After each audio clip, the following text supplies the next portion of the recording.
मस्त अशी रविवारची सुरुवात झालेली आहे सकाळची.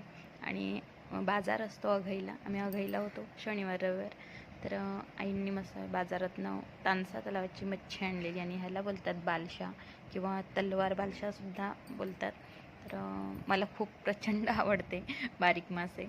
आणि काय होतं ना, नेहमी श्रावण भाद्रपद असे आपले उपवास चालू असतात आणि तेव्हाच कधीकधी ह्या जी छोटी मच्छी असते, मासे असतात ते मिळतात.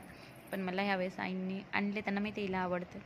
तर छान असे साफ केले आणि त्यानंतर त्यांना मसाला वगैरे मीठ वगैरे लावून मॅरिनेशन करून घेतलं. आणि पाहू शकता मस्त असं लाल लाल छान बालशा तयार झालेल्या होत्या. तेलावरती आपलं लसूण आणि कढीपत्ता घालून छान त्यांना फ्राय करायला टाकलेला आहे.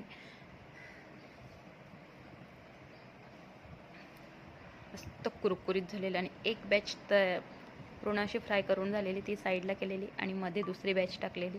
त्यानंतर आहे ना, त्याचा मला रस्सा पण करायचा होता, कारण फुडी किशोरी म्हटल्यानंतर हे सगळं आलंच पाहिजे. तर इथे मी पाच पाच का सहाच अशा त्या बालशा होत्या ना, त्या घेतल्या आणि त्याचा छान असा रस्सा बनवला. वाटणाचं पाणी घालून घेतलेलं आहे. छान तलवार बालशा रेडी आहेत.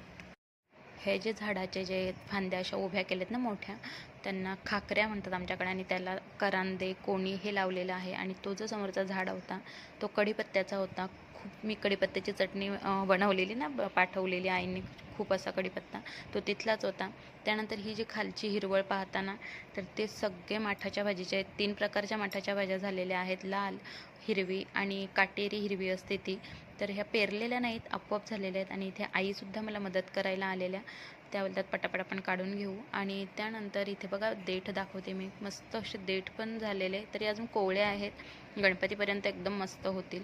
तर 4-5 असे देठ पण आणले. आणि हे बघा कटिंग करून झालेली. आता ही सगळी तयारी असते ती शहापूरला नेण्याची. त्यानंतर जेवणाची वेळ होतीच. मस्त गरम गरम माठाचे पानांचे भजी काढून झालेले आहेत. आणि हा होता आजचा ब्लॉग कसा वाटला नक्की सांगा, कमेंट करायला विसरू नका.